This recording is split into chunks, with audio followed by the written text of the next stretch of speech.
Hello students, today we are going to discuss the disinfection topic.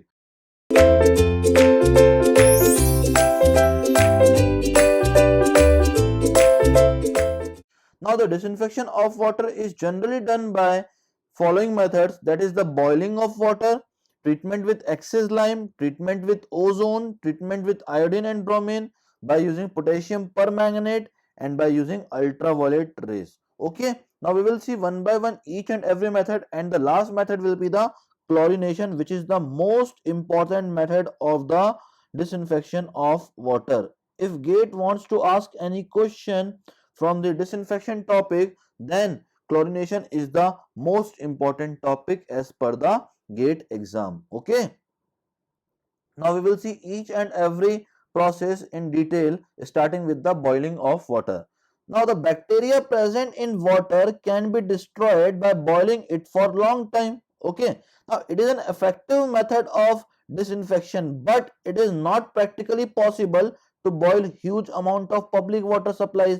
That's why we don't use this method for the disinfection of public water supplies. Okay, moreover, it can only kill the existing germs but cannot take care of the future possible contamination. It means that if we do the disinfection of water at present time, and after some time when this water is supplied to various household, and during the supply process when the water is contaminated by some other means, then boiling of water will not take care of that future contamination. That's why we don't use boiling of water for the disinfection of public water supplies. Clear to all?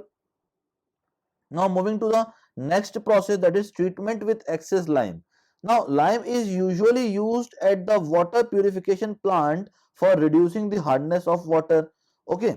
Now the addition of excess lime in water increases the pH value of water. When we add the lime in the water, it will increase the pH of that water. Now it has been noted that at pH value more than 9.5, all the bacteria are killed. It means that when we add the lime in the water, pH value will increase, and at high pH value above 9.5, all the bacteria are killed. Now after killing the bacteria by using excessive lime, the next requirement is to reduce the pH value for making fit for domestic purpose. After killing of all the bacteria, we need to decrease the pH so that that water will come into our drinking water standard range, that is 6.5 to 8.5 pH value, so that it will be fit for the domestic purpose. Okay, now the next one will be the treatment with ozone. Ozone is one of the best method of disinfection of water, but its production is very difficult. That's why we don't use ozone treatment for the disinfection purpose also. Now ozone gas is a faintly blue gas of pungent odor and is an excellent disinfectant. Ozone is produced by passing a high tension electric current through a stream of air in a closed chamber. When we pass a high electric current in a closed chamber containing a stream of air, then oxygen will convert into ozone. But as the ozone is highly unstable, it breaks down in an ordinary oxygen, which is shown in this reaction, as well as liberates nascent oxygen. This is the nascent oxygen which is shown in the square bracket.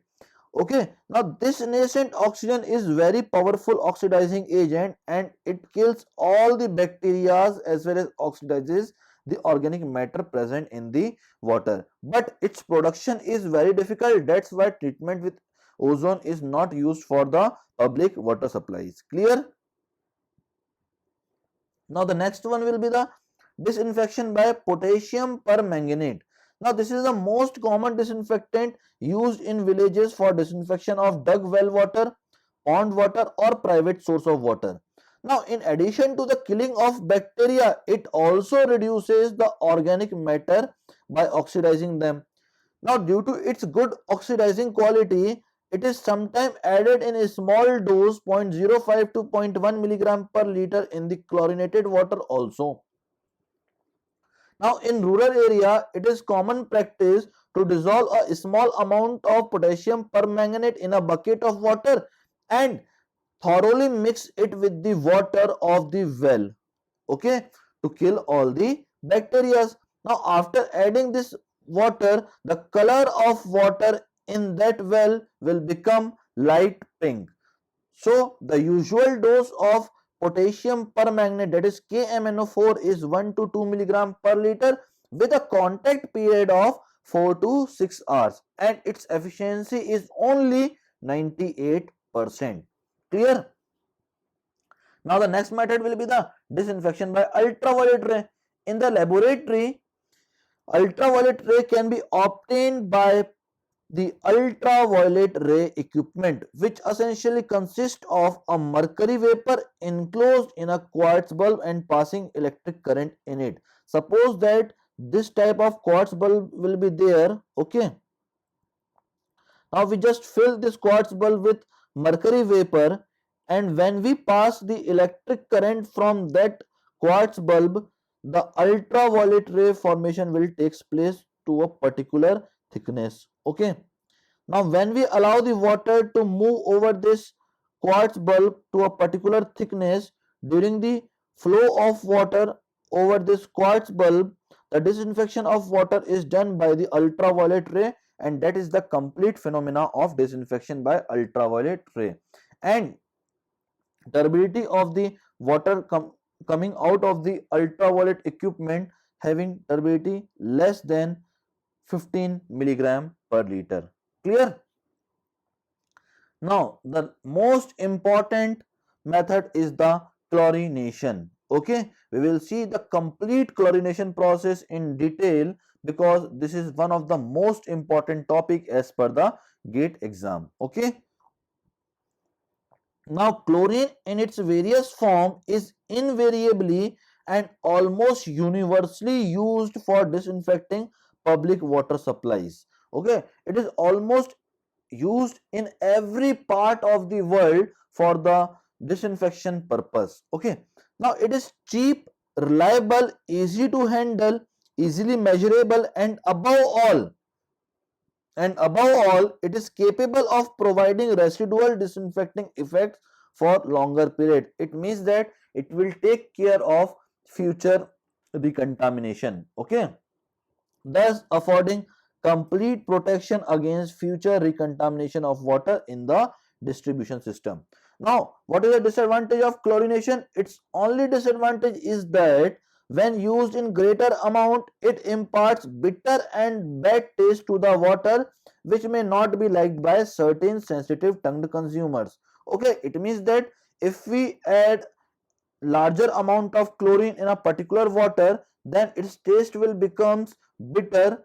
Otherwise all the parameter will be very good, only the taste will be slightly bitter. Okay, now we will see the reactions of chlorine in water. Now if pH is greater than 5.0, if pH is greater than 5.0, then chlorination will work.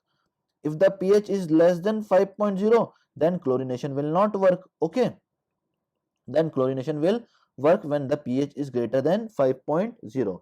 Now how the chlorination will do the disinfection process, we will see in detail. When we add chlorine in water, what will form? It will form HOCl, that is the hypochlorous acid. When chlorine is added in water, hypochlorous acid will form in that water, plus H positive plus Cl negative. Okay, now this HOCl reaction will be reversible. If pH is greater than 7, then HOCl will convert it into H positive and OCl negative. Okay, and if pH is less than 7, then HOCl will work as a disinfectant, and OCl negative is known as hypochlorite ion.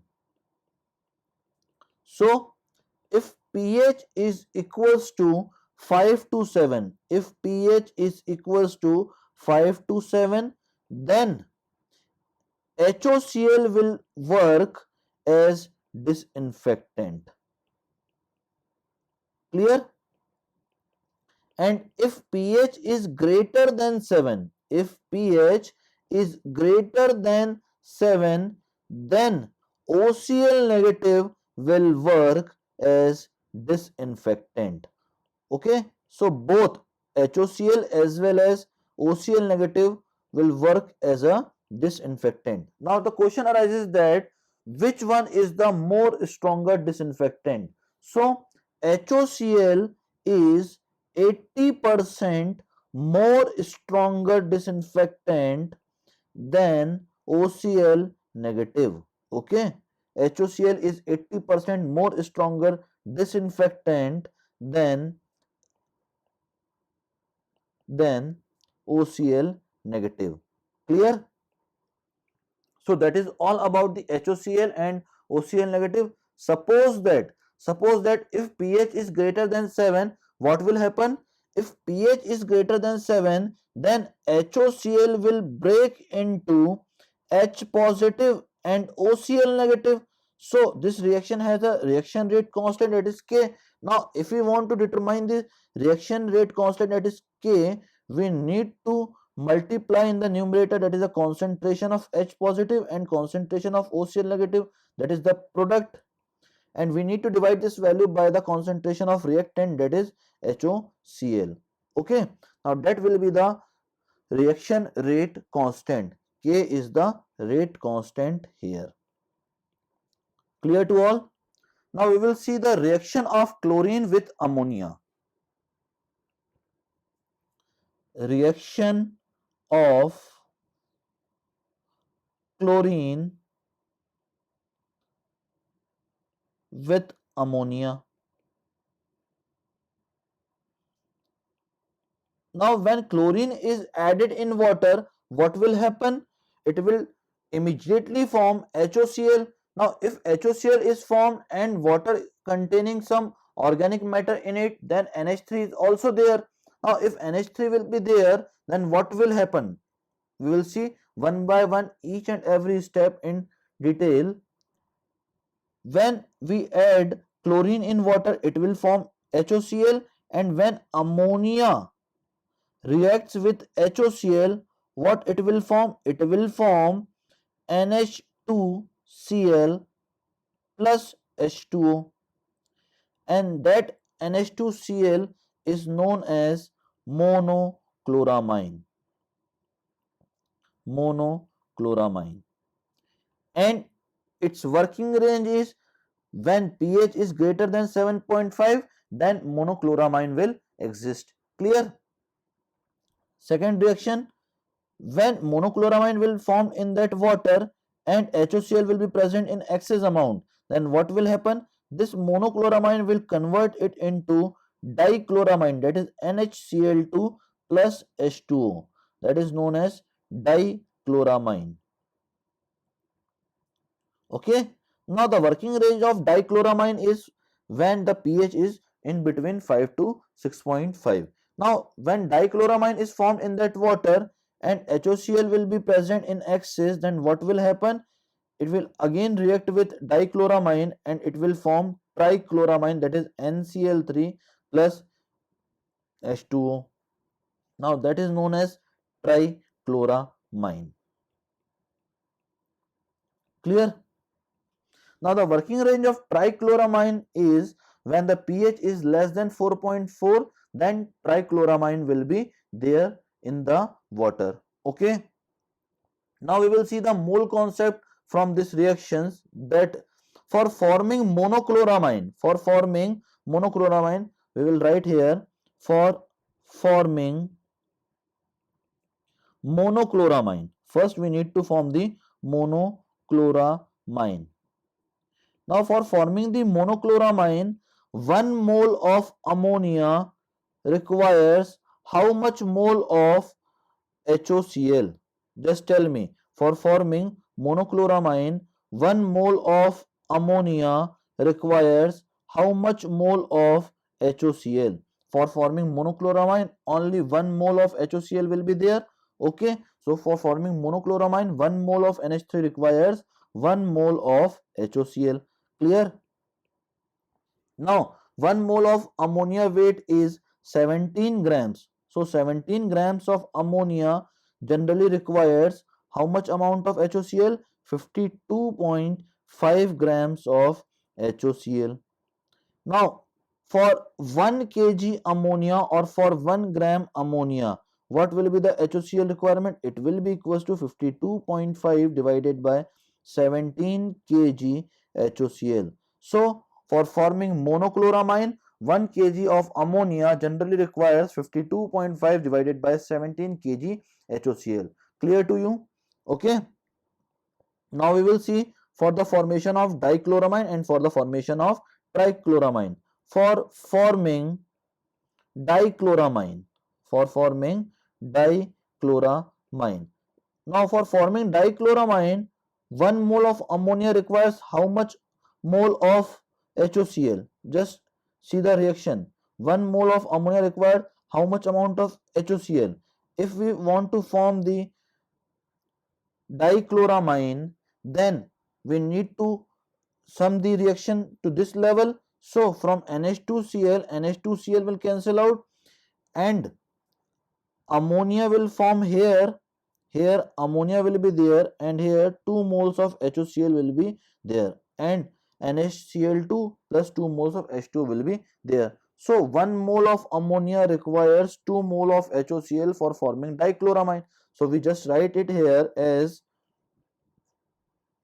1 mole of ammonia generally requires 2 moles of HOCl for forming dichloramine.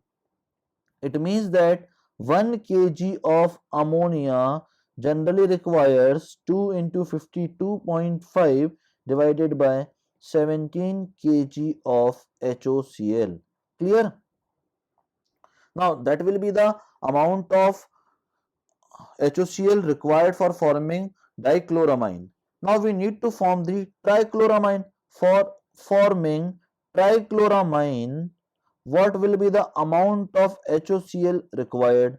Now for forming trichloramine, 1 mole of ammonia requires 3 mole of HOCl. From where we get this value? If we want to form the trichloramine, then we need to add all this reaction and from NaCl to NaCl2 cancel out, NH2Cl, NH2Cl cancel out. So NH3 plus 3 moles of HOCl will be equals to NCl3 plus 3 moles of H2O. So 1 mole of ammonia requires 3 moles of HOCl. So 3 moles of HOCl will be required for forming trichloramine. It means that 1 kg of ammonia generally requires 3 into 52.5 divided by 17 kg of HOCl. That will be the mole concept for forming monochloramine, dichloramine and trichloramine. I hope that it is clear to all. Now we will move to the next portion of chlorination, that is chlorine application. Now how can we apply chlorine into the water? In the form of chlorine gas or in the form of chloramines, as well as we can add bleaching powder for the chlorine application. Now bleaching powder generally contains 30 to 45% of available chlorine and hypochlorite generally contains 60 to 70% of available chlorine. Now here one note is there that for instantaneous killing of microorganism, which disinfectant will be used? HOCl and OCl negative will be used for instantaneous killing. And for long term killing as well as for future recontamination process, we need to produce the chloramines in the water. That is, chloramines will generally provide the long term killing. So chlorine in form of HOCl, OCl negative as well as in the form of mono, di and trichloramine, they will solve out the process of disinfection of water on instantaneous basis as well as long term killing basis. Okay, that is all about the disinfection of water. Thank you very much, students.